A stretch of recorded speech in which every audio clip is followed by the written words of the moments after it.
नमस्कार। बाजार आज और कल में आप सभी का स्वागत है। मैं हूं स्वाति रायना। बताएंगे बाजार में आज का पूरा एक्शन, साथ ही कल के लिए शेयरों में कमाई के शानदार मौके। आप भी पूछ सकते हैं सवाल, फोन नंबर नोट कर लीजिए 0222300164 या फिर आप हमें 0222300165 पर भी कॉल कर सकते हैं। फेसबुक पर @ZEE बिजनेस ऑनलाइन, ट्विटर पर @ZEE बिजनेस अपने सवाल भेजिए #बाजार आज और कल लिखकर। और आपकी कल की तैयारी कराएंगे जी बिजनेस के मैनेजिंग एडिटर अनिल सिंघवी और साथ ही खास मेहमान हमारे साथ है सेठी फिनमार्ट के एमडी विकास सेठी। विकास जी, बहुत स्वागत करते हैं आपका आज के शो में। आपसे बातचीत करेंगे, उससे पहले आज के बाजार पर एक नजर डाल लेते हैं। तो बाजार में धमाकेदार तेजी से आज भी नए रिकॉर्ड बने। कारोबार के अंत में सेंसेक्स 300 अंकों से ज्यादा चढ़कर करीब 68,000 के लेवल पर बंद हुआ। निफ्टी 84 अंक बढ़कर 19,833 के स्तर पर बंद हुआ।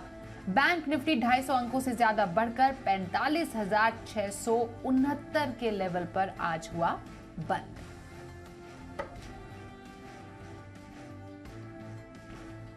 और जी बिजनेस के मैनेजिंग एडिटर अनिल सिंह भी बता रहे हैं कि बाजार की दमदार रैली को कैसे समझा जाए। लगातार 5वें दिन आज भी भारतीय बाजारों में बना नया इतिहास। जी हां, आज खुलते ही फिर से बाजारों ने बनाए नए रिकॉर्ड, दोनों ही सेंसेक्स पर भी और निफ्टी पर भी। संकेत दुनिया भर के बाजारों से बेहद मजबूती के। अमेरिकी बाजारों में लगातार 7वें दिन शानदार तेजी। दूसरा, हमारे यहाँ एक दिन की रुकावट था और थोड़े धीमेपन के बाद एफआईएस की तरफ से खरीदारी के दमदार आंकड़े फिर से। ये दोनों काफ़ी थे जोश भरने के लिए। उसके ऊपर इंडसइंड बैंक और बाकी रिजल्ट भी मजबूत, तो बैंकिंग शेयरों के लिए भी मूड माल थोड़ा सा बेहतर होता हुआ दिखा। हल्के फुल्के से बाजार पुट कॉल रेशियो पर भी जो भारी थे वो हल्के हो चुके हैं। मिड कैप स्मॉल कैप शेयरों में छोटा मोटा करेक्शन जो चाहिए था, रनिंग करेक्शन, वो भी मिल गया। तो आज बाजारों के लिए फिर से मजबूती के साथ बढ़ने के लिए सारे संकेत थे और हम खुले सीधे 19,800 के आसपास। उसके बाद एक बार फिर से अच्छी मजबूती के साथ आज बाजार 19,800 के ऊपर बंद भी हुए और 19,851 का लाइफ हाई भी बनाया। और यही हाल सेंसेक्स का था। 67,000 के ऊपर पहली बार बंद भी हुए और फिर से एक नया रिकॉर्ड 67,000 के ऊपर भारतीय बाजारों ने बनाया। बैंक निफ्टी भी नो डाउट रिकॉर्ड तो नहीं बनाया, लेकिन जहां बंद हुआ है बैंक निफ्टी आज 45,670 के आसपास, ये लाइफ टाइम हाई क्लोजिंग है। जी हाँ, इतिहास के सबसे ऊपर की क्लोजिंग 45,900 के आसपास लाइफ टाइम हाई है, उससे ज़्यादा दूर नहीं है। इंट्राडे में भले ही लाइफ हाई ना बनाया हो, लेकिन दिन के दौरान क्लोजिंग बेसिस पर जरूर लाइफ हाई बनाया। मिड कैप और स्मॉल कैप शेयर में एक्शन फिर से लौटता हुआ दिख रहा है।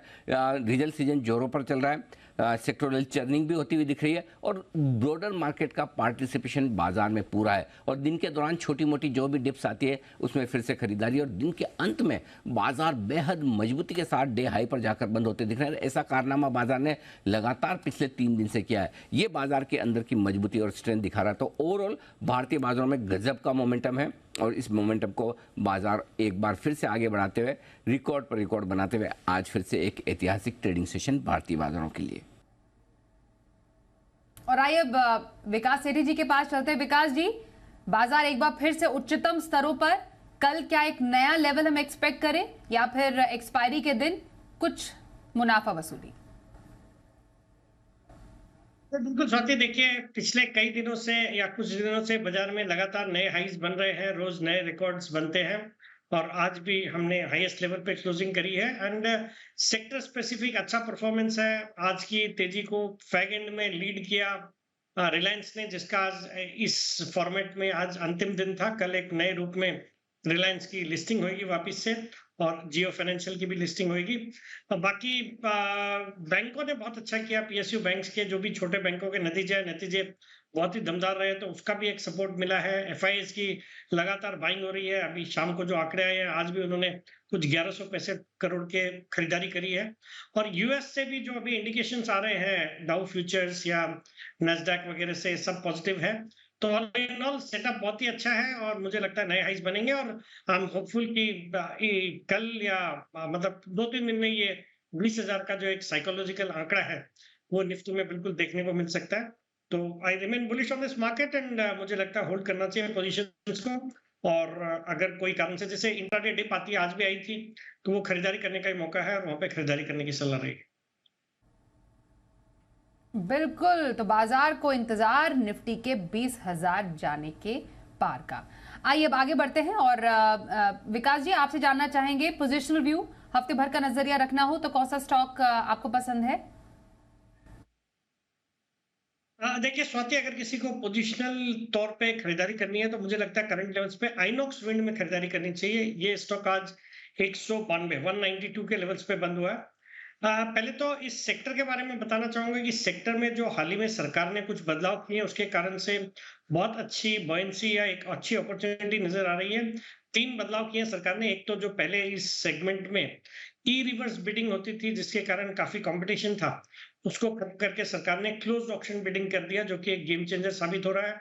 फिर सरकार का क्लियर कट रोड मैप है बाई 2030 100 गीगावाट तक ले जाने का विंड पावर को, जो आज 40 गीगावाट है। तो हर साल 10 गीगावाट के wind energy projects government setup करेगी, और उसके अलावा जो प्राइवेट सेक्टर है जहां पे भी रिन्यूएबल्स पे फोकस है तो वहां से अलग डिमांड है। तो इस तरह की जबरदस्त डिमांड देखी जा रही है।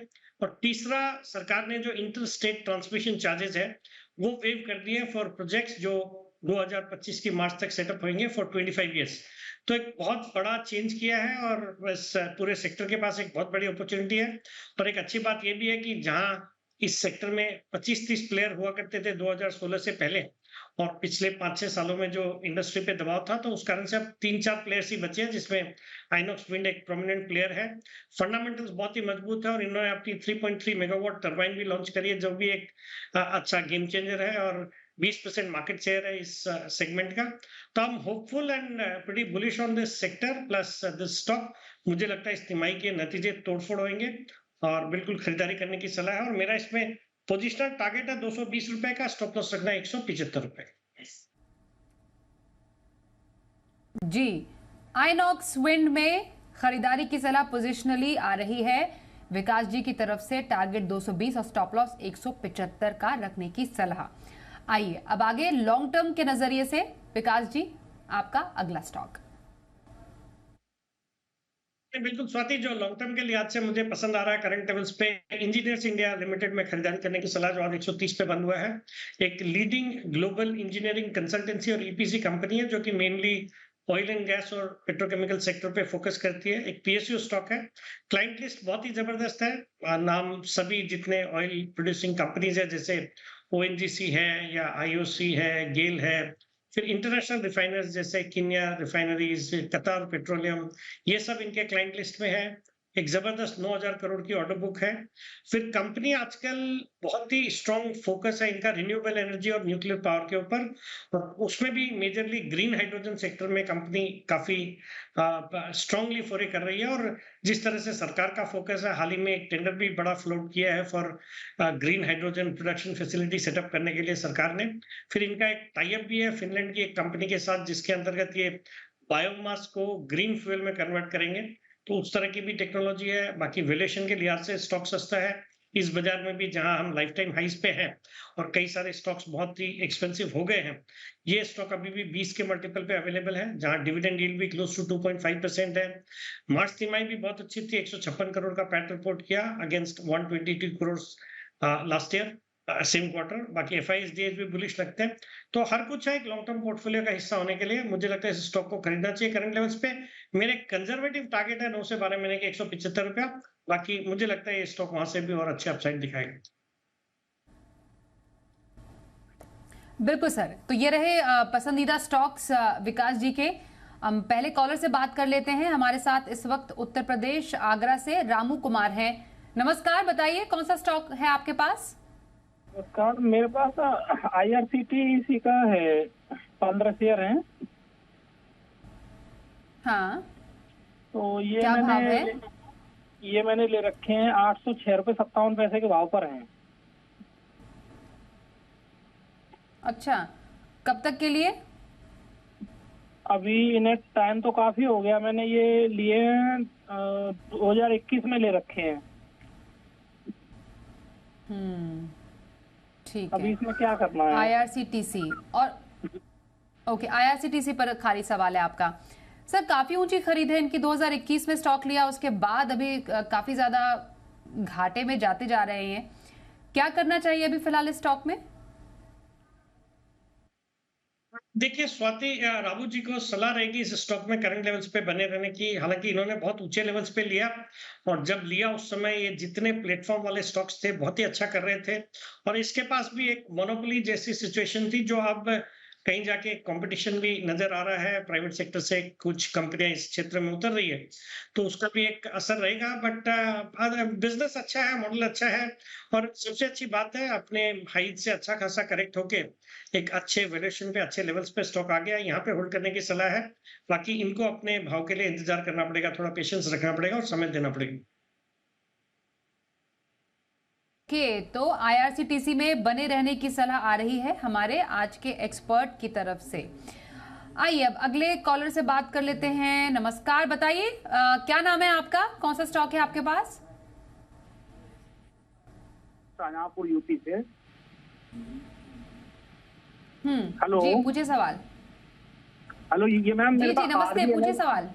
हाँ मैम, मेरे पास आरबीएनएल के 1000 शेयर है मैम। मैंने 132 रुपए में लिया था, अभी 119 रुपए, 12,000 रुपए समथिंग का लॉस है, तो क्या करना चाहिए मैम? आपने कब तक के लिए लिया था? ये मैम मैंने 1-2 महीने के लिए लिया था, शॉर्ट टर्म के लिए। अच्छा, और कब लिया था? मैम इसको लिए हुए एक महीना हो गया करीब। मैंने 132 रुपए 60 पैसे पे लिया था, अभी 119 रुपए 90 पैसे का रेट है, 12,000 समथिंग का लॉस है, 1,000 क्वांटिटी की। ठीक है विकास जी, आरबीएनएल नुकसान में है, क्या करे? नजरिया तो छोटा है इनका काफी।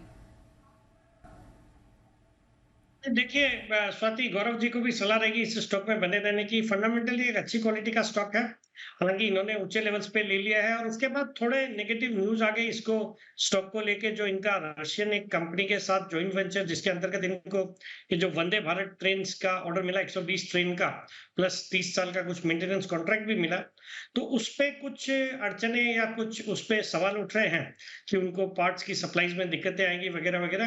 तो उस कारण से हम स्टॉक को परफॉर्म करता हुआ नहीं देख रहे हैं, बट मुझे लगता है एक अच्छी खासी गिरावट के बाद अब एक स्टेबल हो गया स्टॉक, और नए ऑर्डर्स मिलते रहते हैं, और रेलवे पे अच्छा खासा सरकार का फोकस है। सेक्टर पे बुलिश हूँ, हालांकि सभी स्टॉक इस सेक्टर से अच्छा ऑलरेडी किए हैं पिछले कुछ महीनों में, बट यहाँ से ये स्टॉक अच्छा करेगा तो होल्ड करने की सलाह।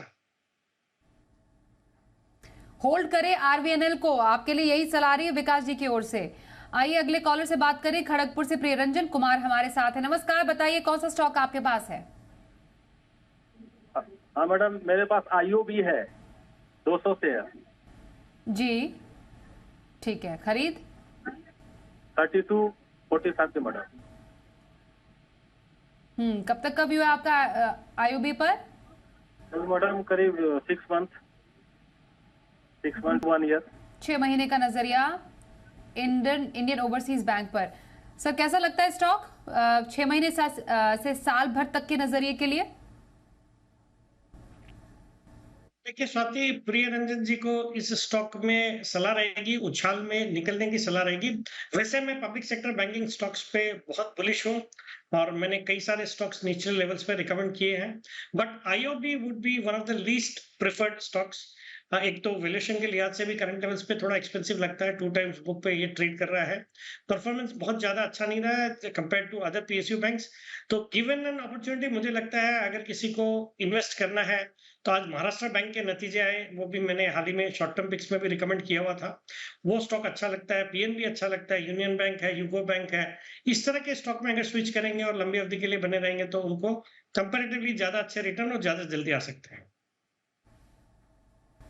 ओके, तो आईओबी में उछाल पर निकलने की सलाह, bank of Maharashtra, union bank, कुछ ऐसे स्टॉक जहां पर आप खरीदारी के मौके तलाश सकते हैं। विकास जी आपके लिए यही राय दे रहे हैं। अगले कॉलर कोलकाता से पंकज कुमार अग्रवाल हमारे साथ हैं। नमस्कार, बताइए कौन सा स्टॉक आपके पास है? मैडम मेरे पास टाटा कम्युनिकेशन है 520 शेयर 1411 रुपये करके। हाँ, और शीला फॉर्म है मैडम 500 शेयर 1311 करके। अच्छा, शीला फोम में क्या खरीदे आपकी? लॉन्ग व्यू है मैडम। लॉन्ग व्यू है, एक बार खरीद बताएंगे? किसकी मैडम? शीला फोम की 1311 रुपये मैडम। 1311, ठीक है। विकास जी, 2 स्टॉक शीला फोम 1311 की खरीद है इनकी। कुछ नुकसान है यहाँ पर।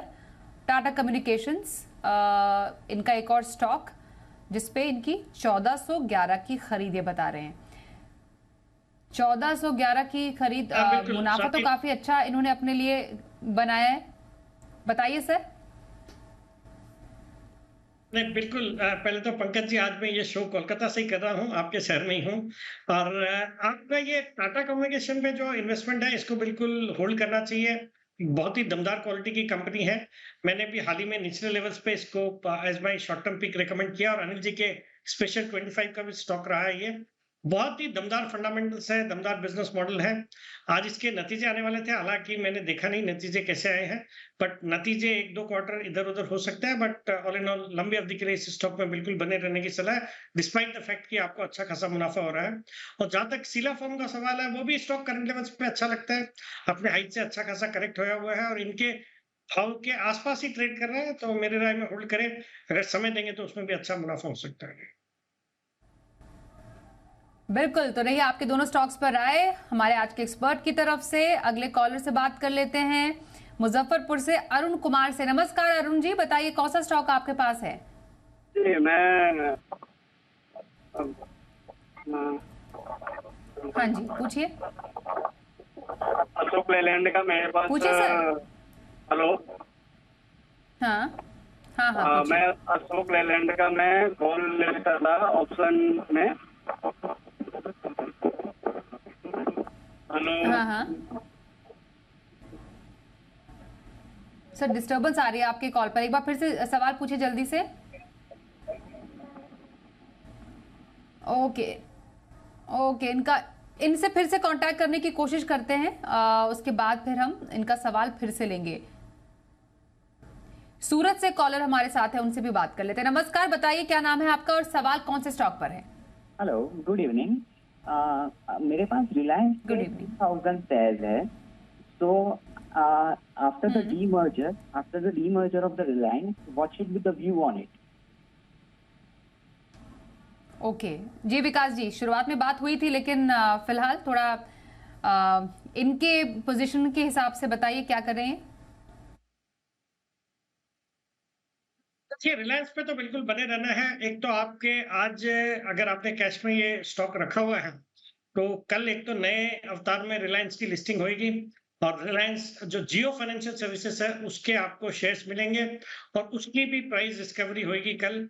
तो मतलब ये दोनों को रखना है। जियो फाइनेंशियल सर्विसेज भी आगे फ्यूचर बहुत अच्छा लगता है एनबीएफसी स्पेस का, और वहां पे एक लीडिंग कंपनी के रूप में उभर के आएगी।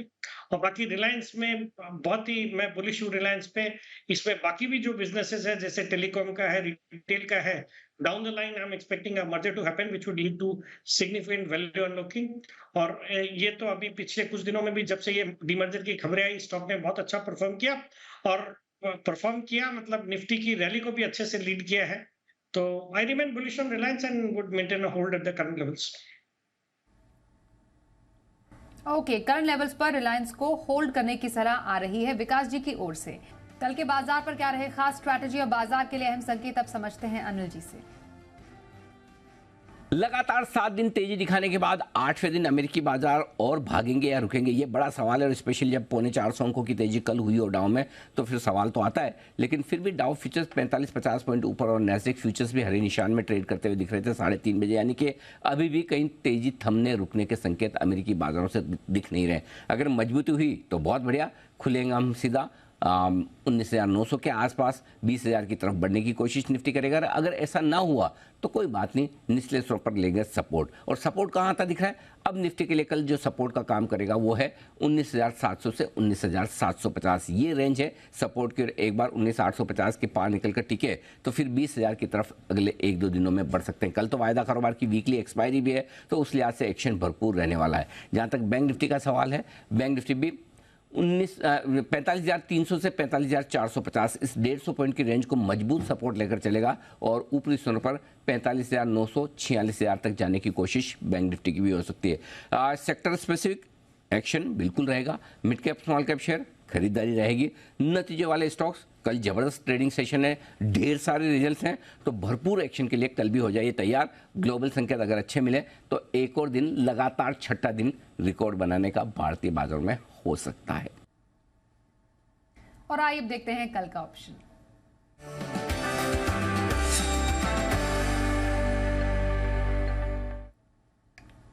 आइए बात करते हैं आज के एक्सपर्ट से, ग्लोब कैपिटल के हिमांशु गुप्ता। हिमांशु जी नमस्कार, बताइए कल के बाजार में कहां पर आपको मौके नजर आ रहे हैं? देखिए, पहला ट्रेड रहेगा इंडियन होटल्स में, जहां पर एक डिसेंडिंग ट्रायंगल का एक ब्रेकआउट देखने को मिला काफी दिनों की कंसोलिडेशन का, और डेरिवेटिव्स में भी काफी अच्छी एक्टिविटी बनती हुई नजर आई। तो यहाँ पर 400 के स्ट्राइक की, यानी कि slightly in the money strike की कॉल ऑप्शन खरीदेंगे 400 के स्ट्राइक की, जो कि 8 रुपए 80 पैसे के आसपास बंद हुई है। तो यहाँ पर 8.5 से 8.5 तक भी का वो डिप मिलता है तो खरीदारी करके चलने की सलाह रहेगी। यहाँ पर 15 और 17 रुपए के 2 टारगेट्स आते हुए नजर आ सकते हैं, और 4 रुपए 50 पैसे का यहाँ पर इस ट्रेड में स्टॉप लॉस लगाकर चलने की सलाह है। जिस तरह से आज इंडियन होटल्स में ब्रेकआउट देखने को मिला है, मेरा ऐसा मानना है कि यहाँ पर जो मूव है ये एक्सटेंड होती हुई नजर आ सकती है, और 412 रुपए से 415 रुपए तक का मूव 1 से 2 दिनों में इंडियन होटल्स में देखने को मिल सकता है। वहीं पर स्वाति जी, दूसरा ट्रेड रहेगा सन फार्मा में। यहाँ पर 1100 रुपए के स्ट्राइक की कॉल ऑप्शन खरीदारी करनी है, slightly out of the money की, जो कि 7 रुपए 70 पैसे के आसपास बंद हुई है। यहाँ पर 7 साढ़े 7 के बीच में खरीदारी करके चलने की सलाह है। स्टॉप लॉस मेंटेन करना है 3 रुपए का, और अपसाइड में 12 और 15 रुपए के 2 टारगेट सन फार्मा की 1100 के स्ट्राइक की कॉल ऑप्शन में आते हुए नजर आ सकते हैं। सन फार्मा में भी आज हमने देखा कि टुवर्ड्स द एंड एक काफी अच्छा प्राइस फॉर्मेशन का ब्रेकआउट आता हुआ नजर आया। साथ ही साथ 1100 की स्ट्राइक में जहां पर सबसे ज्यादा कॉल राइटर्स का ओपन इंटरेस्ट डेवलप था, वहां पर एक काफी शार्प अनवाइंडिंग एक्टिविटी होते हुए नजर आई। तो मेरा मानना है कि सन फार्मा भी 1 से 2 दिनों में 1100-1120 रुपए तक की अपमूव दिखाता हुआ नजर आ सकता है, और अगर ऐसा होता है तो 1100 रुपए की स्ट्राइक की जो कॉल ऑप्शन है ये 15 रुपए तक का अपमूव दिखाने का पोटेंशियल रखती है। जी धन्यवाद हिमांशु जी कल के लिए ऑप्शन कॉल बताने के लिए। और विकास जी आपसे जानेंगे कल के बाजार में कहां पर खरीदारी के मौके आपको नजर आ रहे हैं? हाँ बिल्कुल स्वाति, अभी हिमांशु जी ने इंडियन होटल्स की बात करी जो कि ताज ब्रांड है, और मेरा कल के लिए पिक है ईस्ट इंडिया होटल जो कि ओबरॉय ब्रांड है। मतलब लग्जरी में ताज के बाद या बराबर में ओबरॉय ब्रांड ही आता है। तो वहां से ईस्ट इंडिया होटल्स लिमिटेड मुझे पसंद आता है, जो आज 218 के लेवल पे बंद हुआ है। एक बहुत ही जबरदस्त होटल कंपनी है जिसके 33 होटल्स है। इनका ही ट्राइडेंट भी इनका ही ब्रांड है, ओबरॉय ट्राइडेंट, और बहुत ही अच्छा कर रहा है ये सेक्टर। और मुझे लगता है जिस तरह से अभी आईपीएल का सीजन गया, फिर भारत में G20 की समिट के कारण होटल्स की बुकिंग अच्छी चल रही है, फिर वर्ल्ड कप होने जा रहा है भारत में, फिर वेडिंग सीजन, हॉलीडे सीजन, तो पूरा होटल सेक्टर ही अच्छा लग रहा है। और वहां पे ऑक्यूपेंसी लेवल्स अच्छे हैं, टैरिफ भी बहुत अच्छे मिल रहे हैं। मुझे लगता है ये स्टॉक अच्छा करेगा, तो इसमें खरीदारी करने की सलाह for a target of 225 tomorrow and stop loss of 214। बिल्कुल, तो ईस्ट इंडिया होटल्स में इंट्राडे खरीदारी करने की सलाह आ रही है विकास जी की तरफ से। धन्यवाद आपका करेंगे विकास जी हमारे साथ आज के इस कार्यक्रम में शामिल होने के लिए।